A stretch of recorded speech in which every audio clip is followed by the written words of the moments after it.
all. So good afternoon everybody.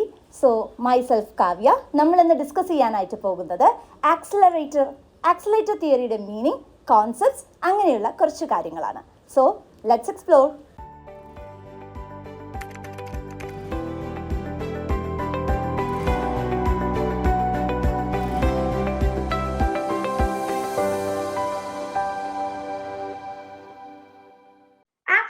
Principle എന്ന് പറഞ്ഞിട്ടുണ്ടെങ്കിൽ Carver ആണ് പുട്ട് ഫോർവേഡ് ചെയ്തിരിക്കുന്നത്. അത് 1903 പുട്ട് ഫോർവേഡ് ചെയ്തത്.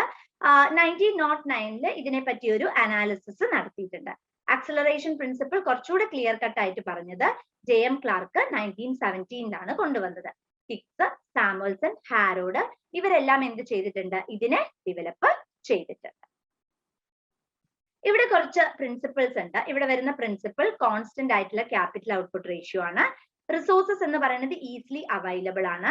എക്സസ് അല്ലെങ്കിൽ ഐഡിയൽ കപ്പാസിറ്റി പറയുന്നത് എക്കോണമിയിൽ ഇല്ല. ഡിമാൻഡ് ഇൻക്രീസ് എന്ന് പറയുന്നത് പെർമനന്റ് ആയിട്ടാണ് വരുന്നത്. പിന്നെ അതുപോലെ തന്നെ സപ്ലൈ ഓഫ് ക്രെഡിറ്റ് നമ്മുടെ എക്കോണമിയിൽ കൂടുതൽ വരുന്നുണ്ട്. അതുപോലെ തന്നെ ഔട്ട്പുട്ട് എന്ന് പറയുന്നതും എന്ത് സംഭവിക്കുന്നുണ്ട്? നമ്മുടെ എക്കോണമിയിൽ മൊബിലൈസ്ഡ് ആകുന്നുണ്ട് എന്നാണ് ഇവിടെ പറയുന്നത്. പക്ഷെ ഇവിടെ വരുന്ന ക്രിറ്റിസിസംസ് എന്ന് പറയുന്നത് ക്യാപിറ്റൽ ഔട്ട്പുട്ട് റേഷ്യോ കോൺസ്റ്റന്റ് അല്ല, റിസോഴ്സസ് ഇലാസ്റ്റിക് അല്ല. അതായത് റിസോഴ്സസ് ഉണ്ട്, ലാൻഡ് ലേബർ ക്യാപിറ്റൽ ഓർഗനൈസേഷൻ പറയുന്ന റിസോഴ്സസ് ഉണ്ട്, അതൊന്നും സ്റ്റാഗ്നന്റ് ആയില്ല. ഐഡിൽ കപ്പാസിറ്റി ആണ് വരുന്നത്. ക്രെഡിറ്റ് സപ്ലൈ പറയുന്നത് അത് പെർമനന്റ് അല്ല. പിന്നെ എന്താ വെച്ചാൽ ഇന്റേണൽ ഫണ്ട് സപ്ലൈ എന്ന് പറയുന്നത് നെഗ്ലക്ട് ചെയ്യുന്നു. പിന്നെ എക്സ്പെക്ടേഷൻസിനും നമ്മൾ എന്ത് ചെയ്യുന്നില്ല? ഇമ്പോർട്ടൻസ് കൊടുക്കുന്നു.